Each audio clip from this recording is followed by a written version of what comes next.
All right, so we're diving into Outlive today by Dr. Peter Attia, big New York Times bestseller. Huge. It's promising us all a longer and healthier life. Right. But is it actually worth your time? Well, Like, there's so much health advice out there. yeah. So we dug into the reviews, we looked at what experts are saying, even went through reader comments to see if this is one you should actually pick up. Well, the verdict so far is kind of mixed. Okay. Some people are loving the deep science. Okay. But other people are finding it overly technical and repetitive. And a lot of the feedback seems to be questioning whether it really speaks to women. Interesting. So not like a simple yes or no then? Yeah, it's tough to say. It depends what you're looking for in a health book. Okay. I mean, Attia's target audience is anyone who wants to take control of their health and maybe add some years to their life. But not just any years, you know? Yeah. He's talking about extending your health span. Oh, I like that health span. Those years where you're really thriving. Yeah, versus just lifespan. Okay, that makes a lot of sense. Right. So is this going to be one of those books telling me to, like, eat kale and run marathons all the time? Well, it's a bit more than that. He goes deep into the science of aging. Okay. It's like he's your guide on this big exploration. Okay. But fair warning, he does get pretty technical. Oh, no. It's almost 500 pages. Wow. And it's packed with studies. Okay. And, you know, some reviewers felt there was a bit too much of Attia's own personal journey in there as well. Huh. So not exactly a light read then. Yeah, more like a college textbook Oh, gosh. with some personal anecdotes sprinkled in. Okay. Interesting. So maybe not like the most fun read, Right. but is the content itself new? Well, he's really pushing for a shift from what he calls reactive healthcare to proactive prevention. He calls it Medicine 3.0. Medicine 3.0. All right. Basically, instead of waiting for disease to hit you, focus on preventing the big ones that come with aging. Makes sense. He calls them the 4 horsemen: heart disease, Okay. cancer, Alzheimer's, and metabolic dysfunction, which especially means insulin resistance. Okay, so we're preventing the 4 horsemen. That sounds very epic. Yeah. Like a quest or something. But how do we actually fight them off? Well, he really stresses lifestyle factors, things you'd expect. Exercise, nutrition, sleep, mental health. But here's where some of the criticism comes in. The advice can feel a bit intense, especially around exercise. And some people felt like it's more geared towards men. Okay. Like, he's a big proponent of rucking, for example. Rucking. Okay, now I'm picturing like a rugby scrum. No.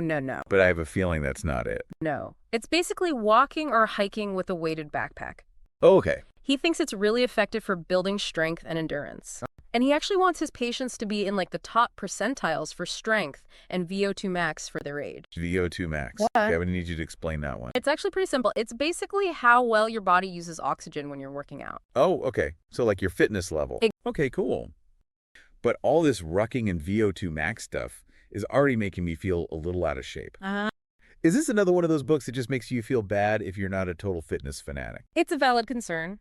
And yeah, some readers did say it felt a bit out of reach if you don't have a lot of time or resources. That makes sense. So what about the food part? Is he pushing like a specific diet, keto, paleo, that kind of thing? No, he actually goes beyond all the trendy diets. He's a big advocate for high protein intake. Okay. Like 1 gram per pound of body weight. Wow, that seems like a lot. It might sound like a lot, but he explains that protein is crucial for maintaining muscle. Right. Which we tend to lose as we age. Yeah, that's true. And he really emphasizes that it's not just about how much you eat, Okay. but also the quality of the protein and when you eat it. So timing matters. Huh. Is he into intermittent fasting then? He's actually pretty cautious about frequent prolonged fasting. Really? He thinks it can lead to muscle loss, especially if you're not careful. Instead, he focuses on minimizing alcohol and prioritizing healthy fats. Okay, so like olive oil, avocados, all the good stuff. Exactly. I can get behind that. But what about the concerns that this is all very male-centric? Right. Like, does he address the unique needs of women when it comes to health and longevity? That's definitely one of the main criticisms. The book doesn't seem to be tailored to women's needs and experiences. Yeah, especially in the exercise and nutrition sections. Exactly. So that's definitely something to think about. A dense read, maybe intense workout plan, and concerns about gender bias. Yeah. Anything else I should watch out for? Yeah, there are a couple of recommendations that have raised some eyebrows in the medical community. Okay. For one, Attia uses rapamycin himself. Okay. It's a drug that suppresses the immune system. A drug that suppresses the immune system? That sounds kind of risky. Exactly. And that's not all. He's also a big fan of total body MRI scans. Now, those might sound good in theory, but they often lead to what are called incidentalomas. Incidentalomas, what are those? Basically, they're harmless abnormalities. Whoa. But they can cause unnecessary anxiety and then lead to more tests and procedures, some of which might actually have risks. So you could be suppressing your immune system and then racking up medical bills chasing after harmless things. Yeah, basically. And that brings up another point. This whole medicine 3.0 thing, it might only be for the wealthy and the fearless. That's a good point. Yeah. It seems like you'd need a lot of time and money to do all the testing and personalized stuff he talks about. You're right. It's definitely out of reach for a lot of people. But to be fair, even the critics say the book has some valuable insights. Okay. Even if you don't follow every single recommendation. So maybe not a complete waste of time then. Yeah. But how does it compare to other health and longevity books? Like, I'm trying to decide what to read next. Well, people have compared it to the Obesity Code and Why We Sleep. Okay. Because of the in-depth science. But those might be more engaging reads. Yeah. Some people felt Outlive was less captivating than a book like Fantastic Voyage. Fantastic Voyage. That sounds fun. Yeah, and it also explores the science of longevity. Okay, cool. So if I was interested in something specific, like, say, alcohol's effect on health. Right. Would this be a good book for that? You know, there's a book called Drink. Oh. That goes really deep into that topic. Oh, cool. Might be a better choice. If that's your main interest. Okay. And what about the whole gender bias thing we talked about? Right. Well, if you're looking for a critique of that in medical research, Invisible Women is a really highly praised book. Gotcha. Lots of good recommendations there. Yeah. So bottom line, is Outlive worth my time? It really depends on what you're looking for. Okay. If you want a really comprehensive, evidence-based approach to longevity with a strong focus on prevention, then yeah, it might be worth checking out. But I should be ready for a dense read. For sure.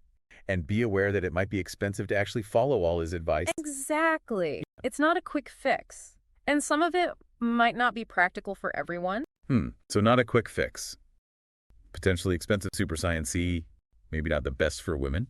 Right. But also maybe insightful and motivating. It's like a mixed bag. Yeah, that's a pretty good summary. It comes down to what you want to get out of it. Right. Like if I'm just looking for some easy tips, this probably isn't it. Probably not.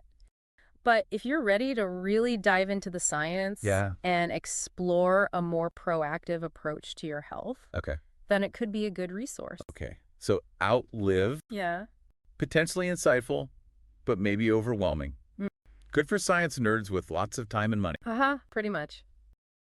But maybe not for everyone. Yeah. Especially if you're looking for something more relatable or female-friendly. Exactly. The decision is ultimately yours. So it's not a must-read for everyone, but still something to consider if you're really serious about your health. Definitely. And want to learn more about the science of aging. Absolutely. But, of course, you should always talk to your doctor. Of course. Before making any big changes. Always. To your lifestyle or medical routine. Right?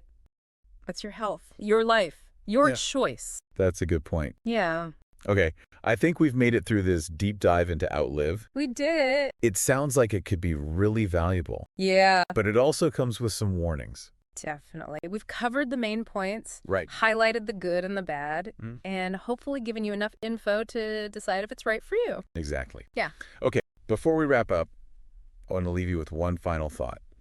Attia talks about adding a bonus decade to our lives. Right. But he doesn't really get into what that actually means. Yeah. So here's something to think about.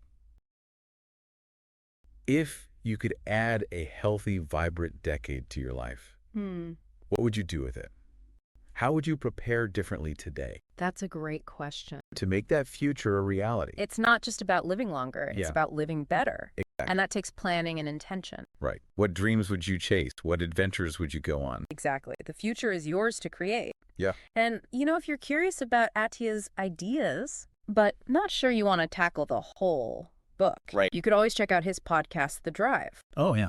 He talks about a lot of the same stuff in shorter episodes. Yeah, that's a good point. Way more manageable. Right. And probably easier to understand. Exactly. Plus, it's free. That's always a good thing, especially since this whole medicine 3.0 approach could get pretty pricey. Yeah, no kidding. So maybe Outlive isn't like a life-changing book for everybody. Right. But it definitely seems like it gets people talking. Yeah, it's a conversation starter. And at the end of the day, isn't that what matters? Yeah. Getting people to think about their health, to explore different approaches, to take charge of their own well-being. Absolutely. No single book has all the answers. Nope. But Outlive does give you a place to start. It does. For taking control of your health and how you age. It makes you think about more than just living longer. Right. It's about making those extra years really count. Exactly. Well said.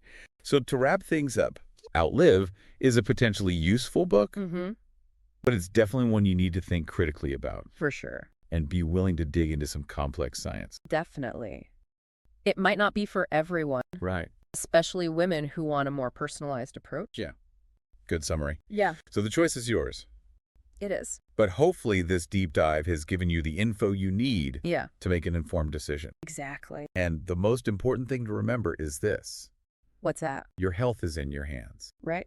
The choices you make today will impact your future. They really will.